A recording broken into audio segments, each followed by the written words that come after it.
Hello friends, welcome to our channel pioneer education academy. आज के इस वीडियो में हम पढ़ने जा रहे हैं हिस्ट्री सब्जेक्ट के चैप्टर नंबर 2 को, जिसका नाम है नए राजा और उनके राज्य। यहाँ हम मुख्यतः 7वीं से 12वीं शताब्दी के मध्य का अध्ययन करने जा रहे हैं कि इस दौरान कौन कौन से नए राजा सामने आए और उनके क्षेत्र के बारे में हम जानकारी लेंगे। तो चलिए पहले टॉपिक से स्टार्ट करते हैं। नए राजवंशों का उदय।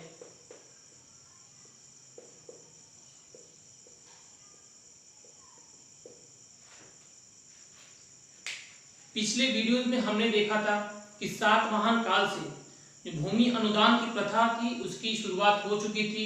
यहाँ प्रशासकों को वेतन के रूप में, साथ में ब्राह्मणों को दान के रूप में भूमि प्रदान की जा रही थी। यह प्रथा उत्तरोत्तर रूप से क्रमिक रूप से बढ़ती चली गई। आगे हम गुप्त काल में देखते हैं कि इन प्रशासकों, इन ब्राह्मणों को जो भूमि प्राप्त थी उस पर वंशानुगत अधिकार था, साथ में इन्हें अन्य अधिकार भी प्रदान किए गए। अन्य अधिकार प्रदान किए गए। ऐसे में ये प्रशासक और ब्राह्मण बड़े भूस्वामी के रूप में नजर आते हैं। इस काल में इन्हें नाम दिया गया सामंत, मातहत। इस काल में इन्हें बोला जाने लगा सामंत, मातहत। अब इनका जो राजा थे, इनका जो स्वामी था जिसके अंतर्गत ये मौजूद थे, इनके दायित्व क्या क्या थे वो हम देखते हैं। पहला, अपने स्वामी को उपहार देना। दूसरा, उनके दरबार में हाजिरी लगाना। तीसरा, जब राजा को सैन्य आवश्यकता पड़े तो सैन्य सहायता मुहैया कराना।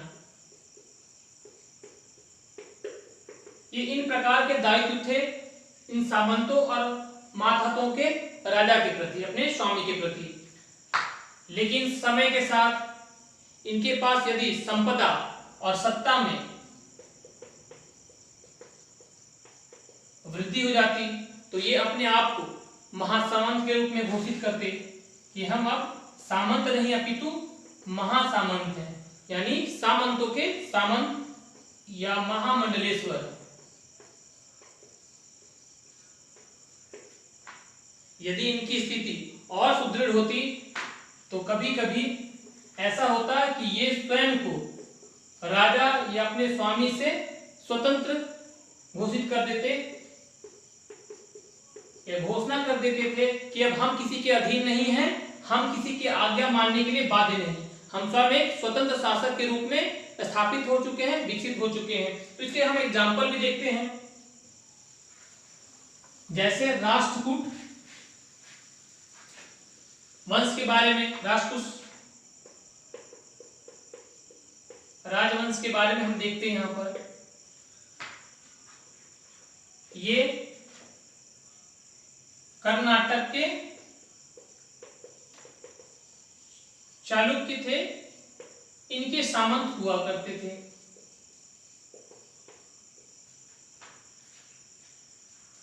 अब इसका जो संस्थापक था राष्ट्रकूट वंश का, दंती दुर्ग, इसने चालुक्यों को पराजित किया और स्वयं को एक स्वतंत्र शासक के रूप में घोषित किया। और वहां से इनका खुद का अपना वंश, राजवंश, राष्ट्रकूट वंश स्थापित हो गया और ये कर्नाटक के चालुक्य क्या हुआ, प्रतिस्थापित हो गए इनके द्वारा। अब जब दंती दुर्ग शासक बन गया तो इसने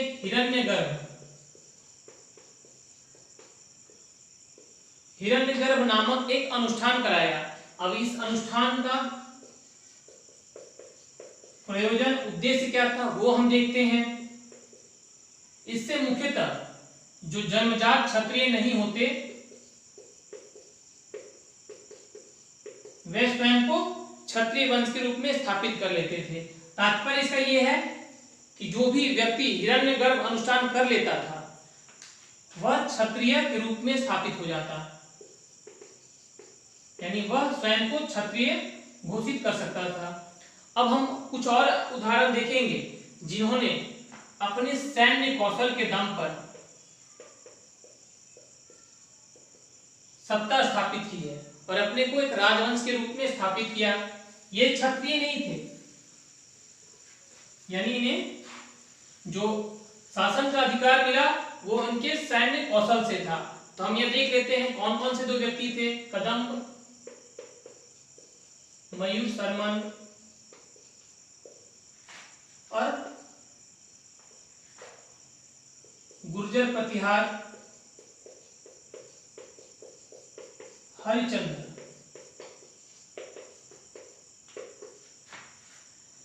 ये ब्राह्मण थे, जाति से क्या ब्राह्मण थे, लेकिन इन्होंने अपने सैन्य कौशल के दम पर अपना अपना सत्ता स्थापित किया। इसने कहां स्थापित किया? अपना राज्य कर्नाटक में स्थापित किया। इसने स्वयं को राजस्थान में स्थापित किया। अब हमारा जो अगला टॉपिक है राज्यों में प्रशासन।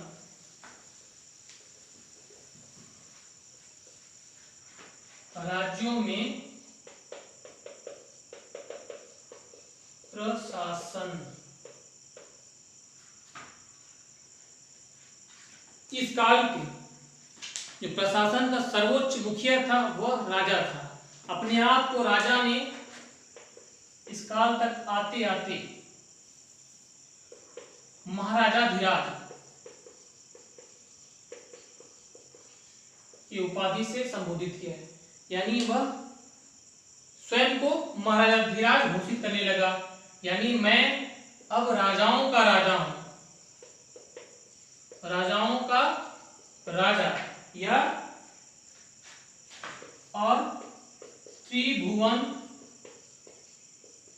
चक्रवर्ती, यानी तीनों भुवनों का स्वामी।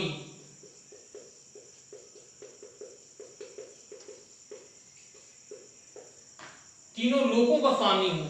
इतनी बड़े बड़े और भयंकर उपाधियां ले ली इन लोगों ने, लेकिन जो हमें देखने को मिलता है वह यह कि ये अपनी सत्ता की साझेदारी, यानी अपनी सत्ता जो थी उसमें हिस्सा बनाते थे। सामंतों को छोटे छोटे क्षेत्र प्राप्त होते, उस पर ये अपना शासन का संचालन करते थे। दूसरा, किसानों, व्यापारियों और ब्राह्मणों, इनका भी एक संगठन हुआ करता था और ये सब सत्ता के भागीदार थे। अब शासन में राजा शासन के संचालन के लिए संसाधन की आवश्यकता पड़ती है, तो ये संसाधन किनसे प्राप्त करता? किसान, पशुपालक, कारीगर, व्यवसायी, इनसे उत्पादन और संसाधन की प्राप्ति करता, इनसे राजस्व की प्राप्ति करता। अब राजस्व के रूप में इसने उत्पादन का एक निश्चित हिस्सा निर्धारित कर दिया कि आपको उत्पादन का एक निश्चित हिस्सा हमें देना है ताकि हमें आय की और राजस्व की प्राप्ति होती रहे। अब ये राजस्व किसी भी राजा का वित्तीय आधार होता था जिससे वह अपनी व्यवस्था, अपने प्रशासन का संचालन करता। अब इन राजस्व से प्राप्त करने के बाद जैसे कोई भी राजा अपने आप के अपनी समृद्धि को दर्शाने के लिए या अपनी सुरक्षा के लिए दुर्ग का निर्माण करता, मंदिर बनवाता या फिर युद्ध करता ताकि उसके क्षेत्र, उसे भूमि यानी उसे नए नए क्षेत्र प्राप्त हों, उसे धन प्राप्त हो, उसे व्यावसायिक मार्ग है उस पर नियंत्रण मिले। अब इस युद्ध के लिए धन की आवश्यकता होती थी, तो वो धन कहाँ से प्राप्त होता? इस राजस्व के हिस्से से प्राप्त होता, जिसे वो प्राप्त करता था किसान, पशुपालक, कारीगर, व्यवसायी आदि से। अब हम आगे बढ़ते हैं। हमारा अगला जो टॉपिक है प्रशस्तियां और भूमिदान। प्रशस्तियां, मैंने आपको पहले के लेक्चर में प्रशस्ति अभिलेख के बारे में बताया था। वहां मैंने बताया था कि किस प्रकार जो राजा के दरबारी थे वह अपने राजा के गुणगानों का अतिशयोक्ति बखान करते थे, यानी बढ़ चढ़कर उसका उल्लेख किया करते थे ताकि राजा खुश रहे और उन्हें उपहार प्राप्त हो, उन्हें पदवी प्राप्त हो। तो इस प्रशस्ति से हमें जो एक बात पता चलती है वो ये कि राजा का चरित्र, यानी जो राजा था अपने जनता के सामने किस प्रकार के चरित्र को सामने रखना चाहता था, किस चरित्र में स्वयं को स्थापित करना चाहता था। तो ये इस बात की जानकारी हमें प्रशस्ति से और प्रशस्तियां अभिलेख से मिलती है। अब भूमिदान, इस काल तक आते आते जो प्रथा सातवाहन काल में सातवाहन शासकों के द्वारा शुरू की गई थी वह धीरे धीरे प्रचलित होती चली गई, लोकप्रिय होती चली गई। अब हर राजा भूमि का दान करता, ब्राह्मणों को भूमि निःशुल्क प्रदान करता था। अब यहां हम एक व्यक्ति के बारे में पढ़ने जा रहे हैं जिसका नाम है कलहन। ये 12वीं सदी का इतिहासकार है। इसने जिस पुस्तक की रचना की है उसका नाम है राजतरंगिणी। ये किस भाषा में है? संस्कृत। कश्मीर राज्य से ये संबंध रखती है। अब इस ऐतिहासिक पुस्तक का रचना करने के लिए इसने जिस स्रोत का सहारा लिया है वह स्रोत थे अभिलेख, पुराने इतिहास जो इतिहासकारों ने लिखे थे, दस्तावेज और जो प्रत्यक्षदर्शी थे उनसे वर्णन प्राप्त करके उनका एक निचोड़ निकालकर इस पुस्तक का निर्माण किया है। लेकिन एक जो विशिष्ट बातें हमें दिखाई पड़ती है, मैंने बताया कि जितने भी प्रशस्ति अभिलेख थे उसमें आपने देखा होगा कि दरबारी है वह राजा की सिर्फ गुणों का बखान कर रहे हैं, उसमें किसी प्रकार का कमियों को डाला नहीं गया। लेकिन कलहन ने जिस इतिहास की रचना की है इसमें उसने न केवल राजा अपितु उसकी नीतियां का आलोचनात्मक वर्णन किया है, आलोचनात्मक वर्णन किया है, यानी उनकी नीतियों के गुण और दोष को समीक्षा करके प्रस्तुत किया हमारे सामने कि उनकी नीतियां किस प्रकार की प्रभावकारी थी या फिर वह असफल साबित हुई हैं। अब हमारा जो अगला टॉपिक है धन के लिए युद्ध। धन के लिए युद्ध। अभी तक हम जो देखते आ रहे थे कि चाहे कोई राजवंश हो उसका एक विशेष क्षेत्र आधार था। जैसे कि हमने देखा था, यहां हम देख लेते हैं कि भारत का ये भाग, ये चोल वंश का आधार, यहाँ चालुक्य कर्नाटक का आधार था। इसी प्रकार से हम देख रहे हैं कि हर एक शासक का एक विशिष्ट क्षेत्र से संबंधित रहता था और उस क्षेत्र को आधार बनाकर वह दूसरे क्षेत्रों में प्रसार करता ताकि उन्हें धन, क्षेत्र इत्यादि की प्राप्ति हो सके। इसी क्रम में हम एक नगर का नाम देखेंगे, ये उत्तर प्रदेश का कन्नौज नगर। ये कहाँ है? गंगा घाटी में मौजूद है। अब सभी राजा चाहते थे कि उन्हें उपजाऊ भूमि, समृद्ध प्रदेश की प्राप्ति हो, तो उस समय का जो कन्नौज था वह इन सब चीजों से परिपूर्ण था।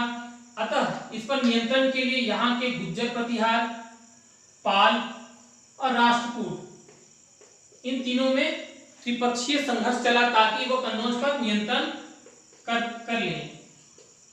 और यह संघर्ष 1-2 दिन या 1-2 साल का नहीं था, अपितु यह कई सौ साल चलता रहा ताकि इनका कन्नौज पर नियंत्रण स्थापित हो सके। इसी क्रम में ये कन्नौज को लूटते थे ताकि इन्हें धन की प्राप्ति हो सके।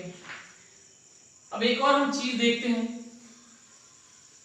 कि जैसे हर शासक अपनी सत्ता, अपनी शक्ति, समृद्धि का बखान करने के लिए बड़े बड़े मंदिरों का निर्माण करता था,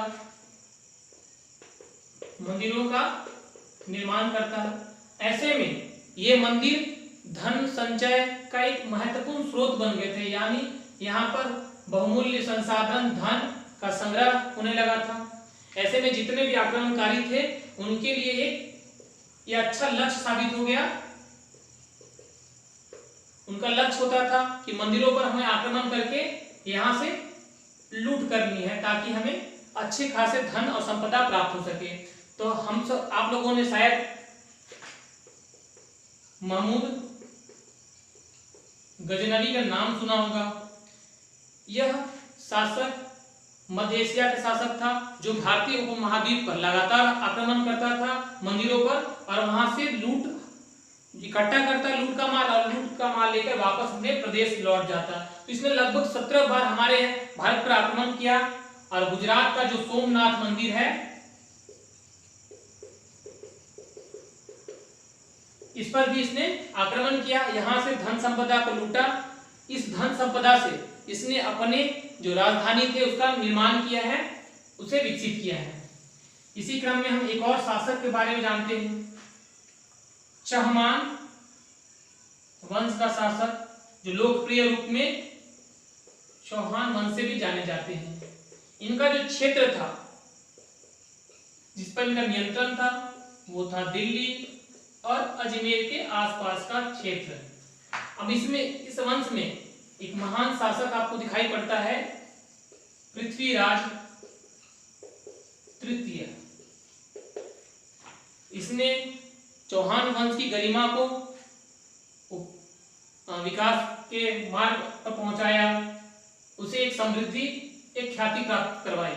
लेकिन इसी दौरान इसका एक बाह्य आक्रमणकारी मोहम्मद गौरी से सामना होता है, जहां यह पहली बार में 1191 में इसे हरा देता है और दूसरी बार में हार जाता है।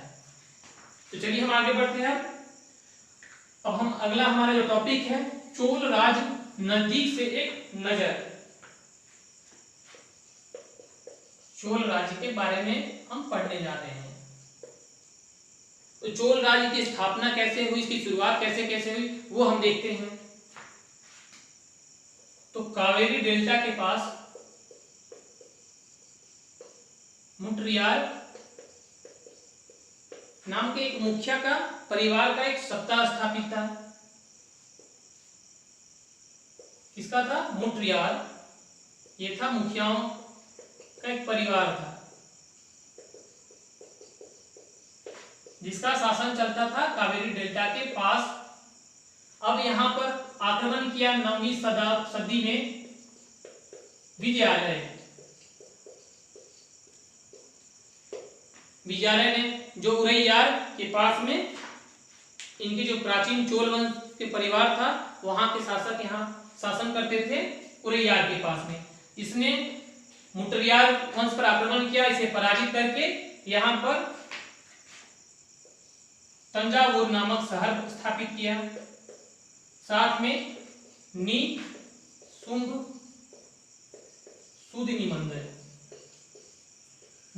सुदिनी मंदिर का निर्माण किया है।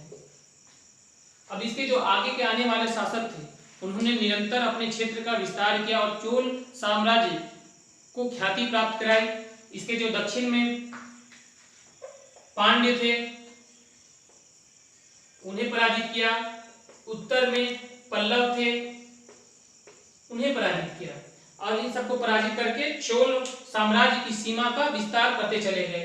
तो इस काल के जो दो महान शासक हैं, सबसे शक्तिशाली शासक है उसका नाम है राजराज प्रथम और उसके बाद उसका जो पुत्र आता है राजेंद्र प्रथम, वो अपने पिता की नीतियों को ही अनुसरण करता है, उसे उसके जो साम्राज्य है उसको फैलाता चला जाता है।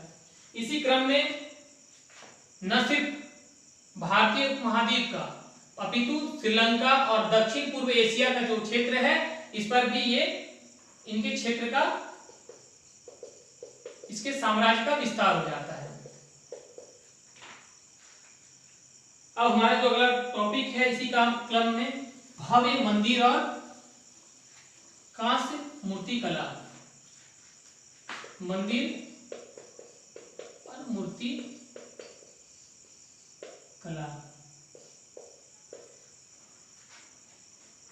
तो मैंने जैसे नाम बताया राज प्रथम, इसने तंजावुर या तंजौर का प्रसिद्ध मंदिर का निर्माण कराया। इसके पुत्र राजेंद्र प्रथम ने गंगई कोंड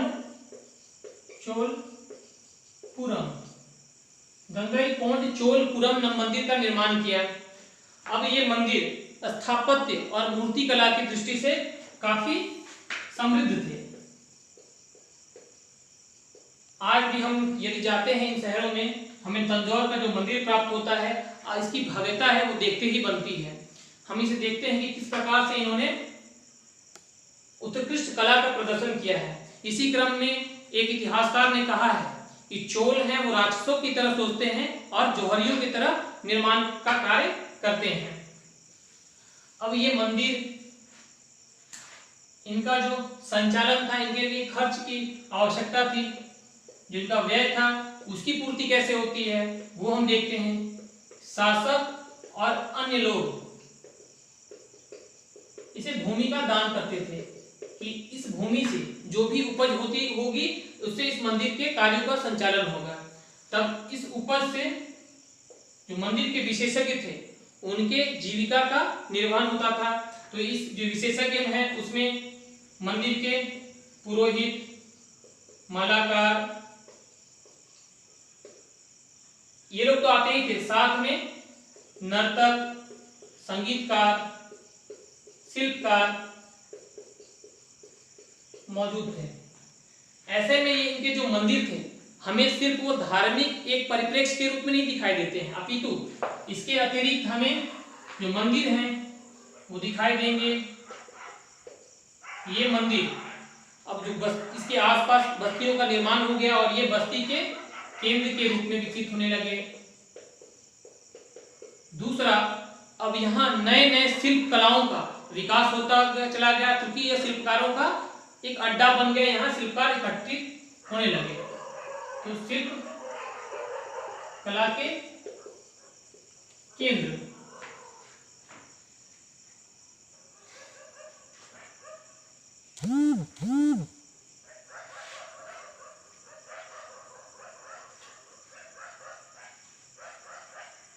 इनसे हम देख पा रहे हैं यहाँ कि यह आर्थिक, सामाजिक और सांस्कृतिक विशिष्टताओं के केंद्र बनते चले गए। यानी सिर्फ यहाँ पर धार्मिक गतिविधियां का ही नहीं संचालित हो रही थी, अपितु आर्थिक, सामाजिक और सांस्कृतिक गतिविधियां भी संचालित होती चली जा रही थी। अब आगे बढ़ते हैं, कृषि और सिंचाई।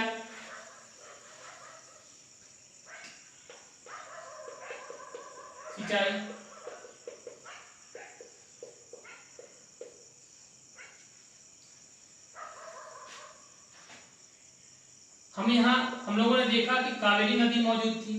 कावेरी नदी बंगाल की खाड़ी में मिलने से पहले अनेक वाहिकाओं में बट जाती थी। अब इन जो वाहिकाएं ये थी, ये आसपास उपजाऊ भूमि का निर्माण करती थी। ऐसे में यहाँ पर खेती का अत्यधिक विकास हुआ। साथ ही में शासकों ने कृत्रिम सिंचाई की व्यवस्था की। इसके लिए तालाब, कुएं, तटबंधों का निर्माण किया और कृषि को एक समृद्ध और विकसित स्तर तक पहुंचाया। टॉपिक है साम्राज्य का प्रशासन।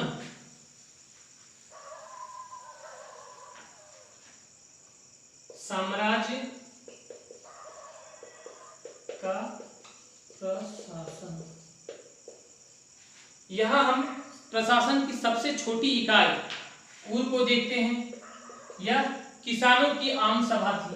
किसानों का समूह यहां निवास करता था। एक छोटा सा गांव था, जिस एक नगर ग्राम परिषद होती थी जो यहाँ प्रशासनिक कार्यों का संचालन करती, जैसे न्याय, कर, इन चीजों का संचालन यहाँ वो करती थी। पूर्व एक गांव हुआ करता था। इन गांवों का समूह मिलाकर जो हमारे सामने आता है वो नाडु। ये भी न्याय और कर से जुड़ा हुआ था, यानी वो छोटे स्तर पर, उससे बड़े स्तर पर नाडु न्याय कर का न्याय और कर को इकट्ठा करता था। हम यहाँ देखते हैं वेल्लार नामक जो धनी किसान थे, उनका नियंत्रण नाडु पर काफी दिखाई पड़ता है। अब ये राजा की सेवा भी करते थे, तो राजा ने इन्हें जो सम्मान, इन उपाधि प्रदान की, अरैयार और मुवेन बेलन। साथ में क्या, केंद्र में महत्वपूर्ण राजकीय पद पर इनकी नियुक्ति की। चलिए आगे बढ़ते हैं। भूमि के प्रकार हम देखते हैं कि यहाँ भूमि जो दान की जाती थी, उसके अनुसार भूमि के प्रकार कौन कौन से दिखाई हमें पड़ते हैं। पहला, वेलन वगाई। वेलन वगाई, तो इनका जो भूस्वामी होता वह गैर ब्राह्मण। दूसरा, ब्रह्मदेय, यह ब्राह्मणों को उपहार में दी जाने वाली भूमि थी। तीसरा, साला भोग, यह दिया जाता विद्यालय के रखरखाव के लिए, उसके संचालन के लिए। चौथा, देवदान और तिरुमटुकनी, यह दिया जाता, उपहार दिया जाता मंदिरों को। और जो हमारा अगला है वह है पल्ली चंदम। पल्ली चंदम, यह दिया जाता जैन मंदिरों को और जैन संस्थानों को, ताकि ये अपना कार्य, अपने जो जरूरत है उनका संचालित उनको कर सकें। अब हम यहाँ से एक चीज लेते हैं। मैंने बताया कि इस काल में एक प्रचलन सा बन गया था कि ब्राह्मणों को भूमि प्रदान करनी है, तो अनेक ब्रह्मदेव हमारे सामने आते चले गए। अब इससे अनेक ब्राह्मण गांवों के विकास होने लगा।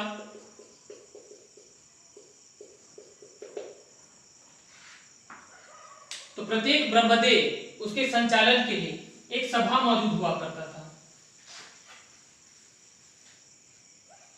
अब एक ब्राह्मण का गांव बन गया, एक भूमि की जैसे इलाका है, इसके संचालन के लिए एक सभा होता था। ब्राह्मणों की प्रशासन के लिए सभा होता। अब इस सभा को कार्य करने के लिए छोटे छोटे, जैसे हम आज देखते हैं कि हमारा जो मंत्रालय है वो अनेक विभागों में बटा होता है, तो उसी प्रकार ये सभा छोटी छोटी समितियों में बटी होती थी, ताकि प्रशासन का संचालन हो बेहतर तरीके से हो सके। अब सभा अपने निर्णय व शिलालेख पर या मंदिरों के पत्थरों पर बारीकी से प्रत्येक बिंदुओं को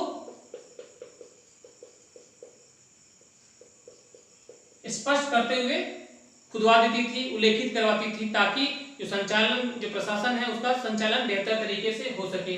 तो हम यहाँ देखते हैं कि समिति है, इनके सदस्य कैसे बनते थे, कौन कौन बनते थे।